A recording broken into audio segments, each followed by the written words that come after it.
আসসালামু আলাইকুম। আশা করছি সবাই ভালো আছেন।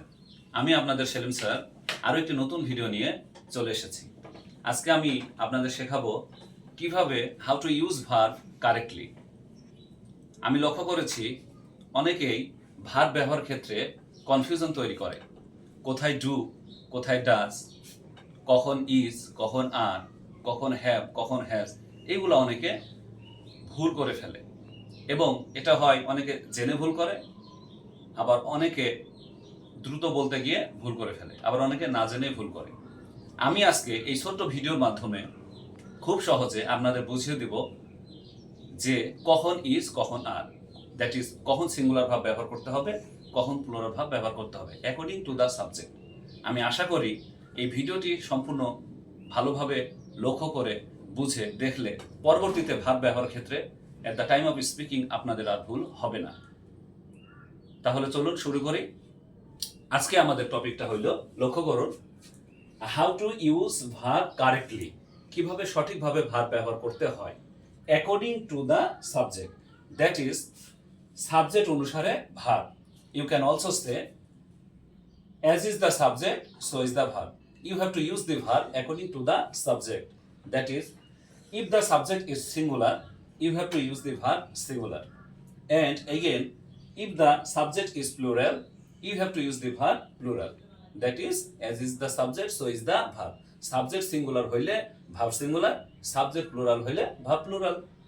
এখন বিষয় হলো, অনেকে প্রশ্ন করতে পারে সাবজেক্টের সিঙ্গুলার প্লুরালটা শিখতে হবে, কোন সাবজেক্টটা সিঙ্গুলার কোন সাবজেক্টটা প্লুরাল এটা আমাদেরকে প্রথমে আইডেন্টিফাই করতে হবে, তারপরে কোন ভাবটা সিঙ্গুলার কোন ভাবটা প্লুরাল এটা জানতে হবে, তাহলে আমরা অনায়াসে এটা ব্যবহার করতে পারবো। তাহলে আসুন প্রথমে দেখি কোন সাবজেক্টগুলো সিঙ্গুলার। তার আগে আমি আপনাদের বলি কোন সাবজেক্টগুলো আমরা সচরাচর বেশি ব্যবহার করি। আমি বলি, দেখুন, I, we, you, he, she, it, children, students, boys, girls, the man, the girl, my mother, everybody, nothing, এইসব সাবজেক্টগুলো আমরা বেশি ব্যবহার করি। Our school, our teachers, anything.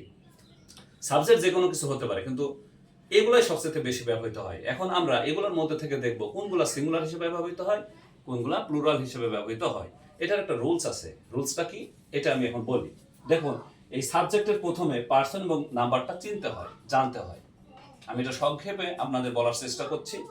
Person মানে হলো ব্যক্তি, পার্সন মানে ব্যক্তি। এই যে ফার্স্ট পার্সন হলো তিনটা, ফার্স্ট, সেকেন্ড, থার্ড। নাম্বার হলো দুইটা, সিঙ্গুলার প্লুরাল। নাম্বার মানে সংখ্যা। এই দুইটা জিনিস আমাদের ক্লিয়ার হতে হবে সাবজেক্ট সম্পর্কিত। তাহলে আমি সংক্ষেপে বলার চেষ্টা করছি।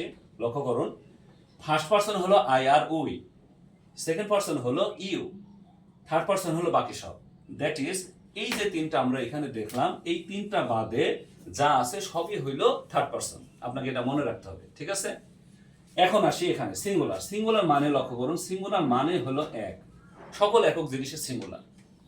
আর প্লুরাল অর্থ হলো একের বেশি, একের বেশি সবকিছু প্লুরাল। আমার হাতে একটি মার্কার আছে, দ্যাট ইজ সিঙ্গুলার। ওপরে একটি ফ্যান আছে, দ্যাট ইজ সিঙ্গুলার। এখানে অনেকগুলো বইপত্র আছে, দিজ আর প্লুরাল। একের বেশি হলে প্লুরাল, এক হলে সিঙ্গুলার। তাহলে আমরা সিঙ্গুলার প্লুরাল বিষয়টা ক্লিয়ার হলাম, ঠিক আছে? এখন আমরা দেখব যে সাবজেক্টের সিঙ্গুলার প্লুরাল কখন হয় এটা জানবো। দেখুন এখানে লিখছি, থার্ড পারসন ও সিঙ্গুলার নাম্বারকে সিঙ্গুলার সাবজেক্ট ধরতে হয়। আমি আবার বলছি, third person, only the third person and singular number is considered singular subject. That is শুধুমাত্র থার্ড পারসন এবং সিঙ্গুলার হইলেই সেই সাবজেক্টটা সিঙ্গুলার হবে, নতুবা হবে না। তাহলে বিষয় দেখা গেল, এই থার্ড পারসন হতে হবে এবং একক জিনিস হতে হবে। তাহলে আমি বলেছি আই, উই, ইউ, এই তিনটা বাদে সবই থার্ড পারসন। আর যদি একক বোঝায় তাহলে সিঙ্গুলার, না হলে প্লুরাল। শর্ত কিন্তু দুইটা পূরণ করতে হবে। এই যে আমার হাতে মার্কারটি দেখছেন, এইটা হলো থার্ড পারসন এবং সিঙ্গুলার। কিন্তু এখানে যে বইগুলো আছে রাখা, এগুলো থার্ড পারসন থেকে কিন্তু প্লুরাল, কারণ অনেকগুলা, ঠিক আছে না? অন্যান্য হিসেব যদি দুইটা না মিলে হবে না। যেমন আই, আই মানে কি? আমি। আমি ব্যক্তি নিজে কিন্তু সিঙ্গুলার, বাট আমি কিন্তু আই কিন্তু থার্ড পারসন নয়। সেক্ষেত্রে সাবজেক্ট হিসেবে যখন ব্যবহার করবো, এটাকে আমরা সিঙ্গুলার ধরবো না, ধরবো হলো প্লুরাল। এর জন্য আয়ের পরে সচরাচর প্লুরাল ভাব বসে, ঠিক আছে? তাহলে আমরা বুঝলাম থার্ড পারসন এবং সিঙ্গুলারকে সিঙ্গুলার সাবজেক্ট ধরবো, বাকি সবগুলাই হইল প্লুরাল সাবজেক্ট। কেমন? ওকে। এখন আসি ভার্বে। ভার্বের সিঙ্গুলার প্লুরালটা আমরা জেনে নেব। দেখুন লক্ষ্য করুন, যে ভার্বগুলো আমরা সচরাচর ব্যবহার করি সেগুলো অক্সিলিয়ারি ভার্বের ক্ষেত্রে বেশি হয়। অক্সিলিয়ারি ভার্ব হোক বা অন্যান্য ভার্ব হোক, সবটাই আমাদেরকে শিখতে হবে। প্রথমে অক্সিলিয়ারি ভার্বের কথা বলছি।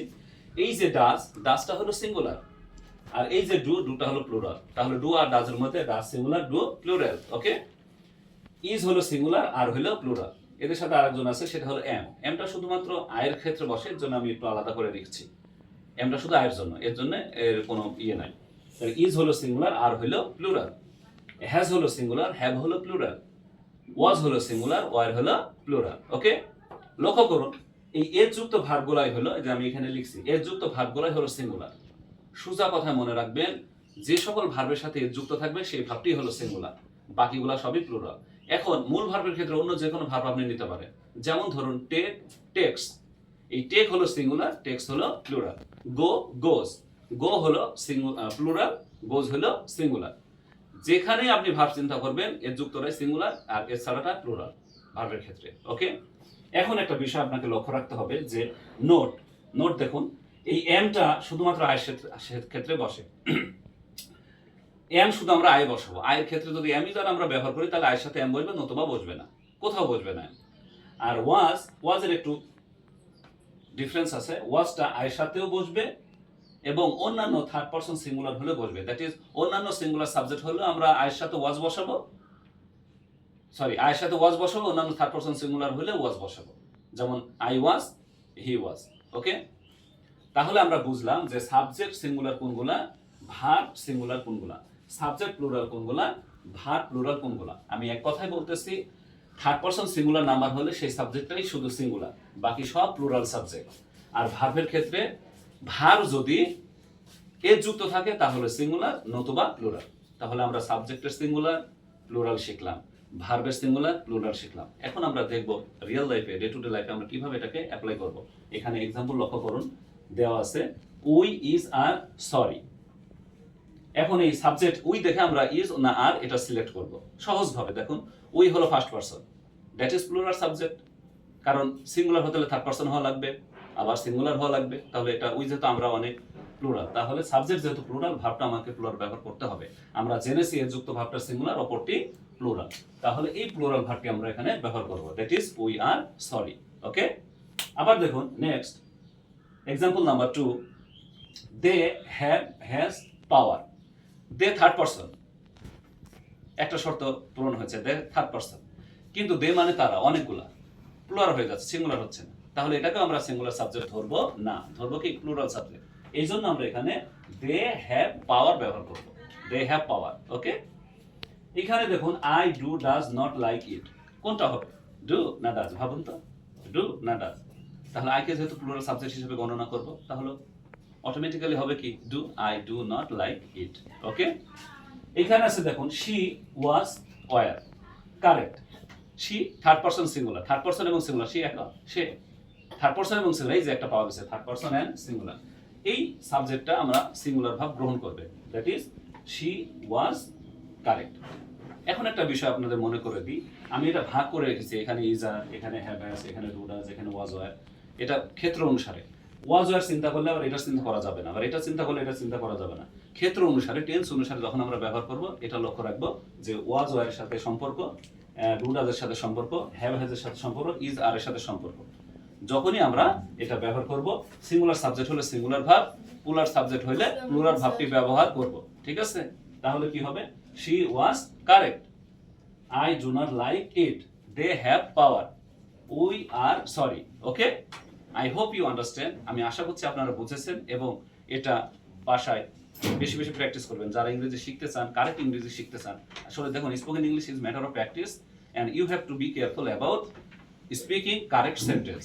আর সেন্টেন্স কারেক্ট করার জন্য ভার্বটা খুবই গুরুত্বপূর্ণ, because verb is the centre point for speaking in English. Okay, আমি এই জন্যে এই ভিডিওটা নিয়ে আলোচনা করলাম, যাতে আপনাদের ভার্ব নিয়ে, সাবজেক্ট নিয়ে সমস্যা না হয়, ভার্ব অনুসারে আপনারা সাবজেক্ট ব্যবহার করতে পারেন। আমি আশা করতে পারি এরপর থেকে আপনার ভার্বের ব্যবহারে অবশ্যই 100% কারেক্ট হয়ে যাবেন ইনশাআল্লাহ। Okay, no more today, thank you very much. I will come again with a new video in my channel Selim spoken English with Selim sir. Okay, এবং আপনাদের কাছে আমি বলে রাখি, যদি আমার ভিডিওটা পছন্দ হয়ে থাকে, আপনারা ভালো বেসে থাকেন, তাহলে অবশ্যই আমার চ্যানেলটি spoken English with Selim sir subscribe করে দেবেন এবং আমার পেজটি ফলো করে দেবেন। No more today, thank you very much, আল্লাহ হাফেজ।